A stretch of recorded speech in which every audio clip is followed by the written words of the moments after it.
აზერბაიჯანის სტრატეგიული თანამშრომლობით შექმნილი სატრანზიტო შესაძლებლობებით სარგებლობს სომხეთიც.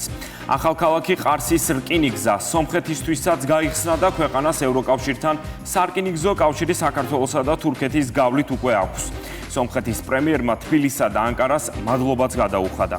შუა დერეფანი კიდევ უფრო აქტუალური ხდება ჩინეთში, ქვეყანაში, რომლის ტვირთების მნიშვნელოვანი ნაწილი ევროპისკენ სწორედ საქართველოს გავლით მიემართება. ამ მიმართულებებზე იყო კონცენტრირებული ჩინეთში საქართველოს პარლამენტის თავმჯდომარის ოფიციალური ვიზიტიც.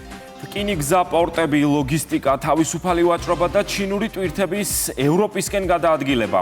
პეკინსა და სიანში გამართულ შეხვედრებზე განსაკუთრებული ყურადღება დაეთმო საქართველოს სტრატეგიულ მდებარეობას და იმ შესაძლებლობებს, რომლებიც ქვეყანას შუა დერეფანში აქვს, მარშრუტში, რომელიც აზიასა და ევროპას შორის ერთ-ერთ ყველაზე სწრაფ დამაკავშირებელ გზად განიხილება. გაზრდილი ტვირთბრუნვა, თავისუფალი ვაჭრობის შეთანხმება, უვიზო რეჟიმი და სტრატეგიული პარტნიორობის გაღრმავება. ლიკა ალელიშვილი მოგიყვებათ.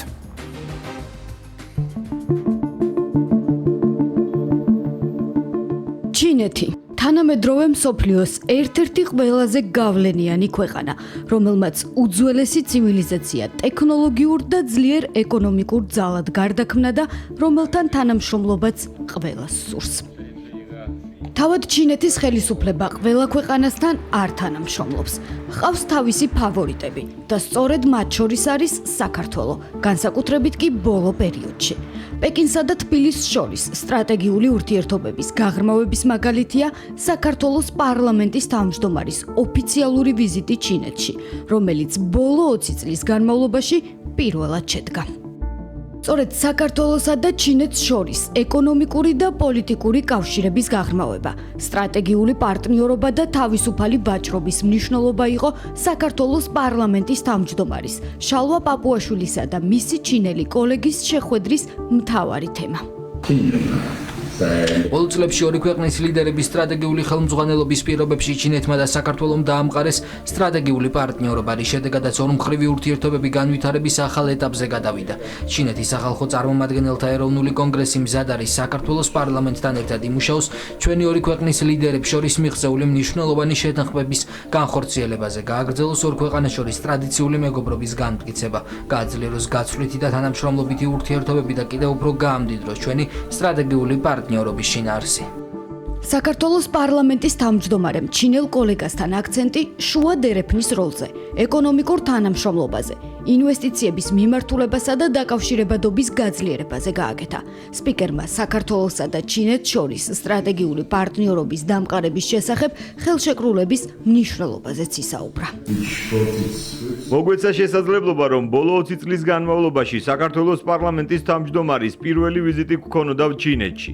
ეს მოწმობს ამ ვიზიტის მნიშვნელობას და ჩვენს ინსტიტუტებს შორის კომუნიკაციას.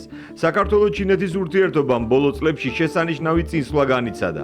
თავისუფალი ვაჭრობის შეთანხმებითა და სტრატეგიული პარტნიორობით უფრო და უფრო მეტი პირდაპირი კავშირებით, ჩვენს ქვეყნებს შორის, ხალხთა შორის კავშირებითა და ერთმანეთის კულტურის გაცნობით, ბიზნესებსაც მიეცათ მეტი შესაძლებლობა ინვესტიციებისთვის. შალვა პაპუაშვილმა ჩინელი კოლეგას საქართველოშიც მოიწვია. პარლამენტის თავმჯდომარე დელეგაციის წევრებთან ერთად შეხვდა ჩინეთის სახალხო კონგრესის სხვა წარმომადგენლებსაც. ითქვა, რომ საქართველოსა და ჩინეთს აქვთ საერთო ძალისხმევა, დაიცვან ეროვნული სუვერენიტეტი, მშვიდობა და უსაფრთხოება. მადლობა გადაუხადეთ ჩინურ მხარეს ჩვენი ტერიტორიული მთლიანობის მხარდაჭერისთვის.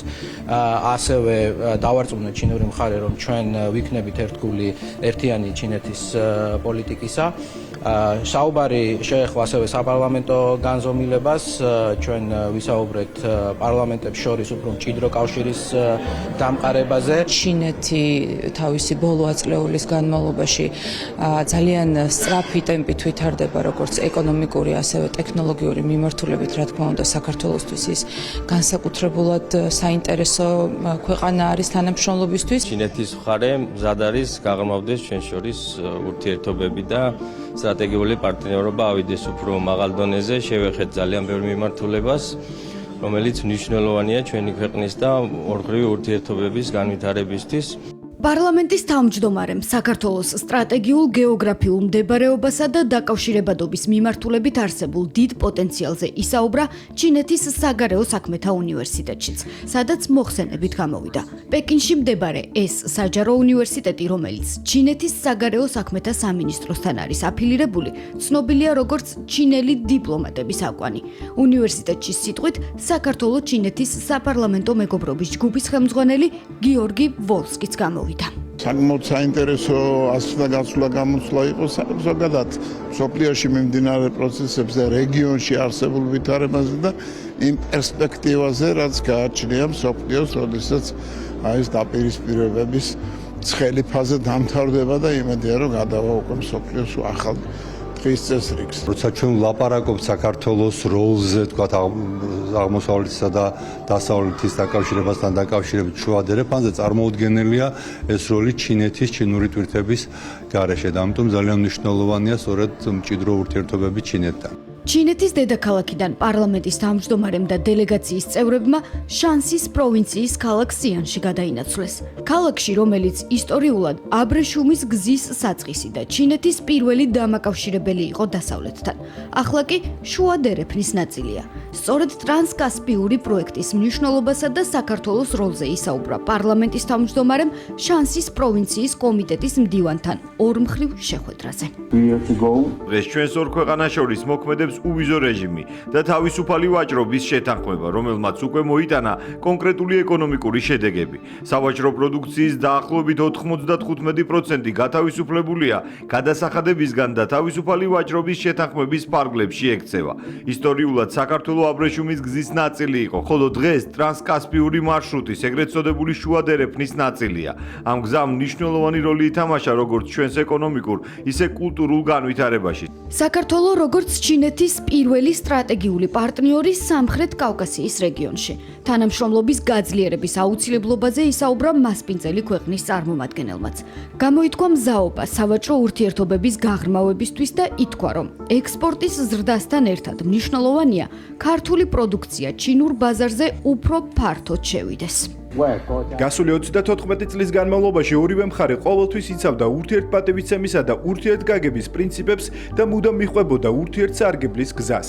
განსაკუთრებით გასულ წელს პრეზიდენტმა სი ძინპინმა და საქართველოს პრეზიდენტმა გაცვალეს მისალოცი წერილები, რომლებმაც ორ ქვეყანას შორის სტრატეგიული პარტნიორობის ახალი მიმართულება განსაზღვრა. გასულ წელს ორმხრივმა სავაჭრო ბრუნვამ 248 მილიონ ამერიკულ დოლარს მიაღწია. ვიმედოვნებთ, რომ ეს ვიზიტი კიდევ უფრო გააძლიერებს ჩვენს მეგობრობასა და თანამშრომლობას სხვადასხვა დონეზე და სფეროში.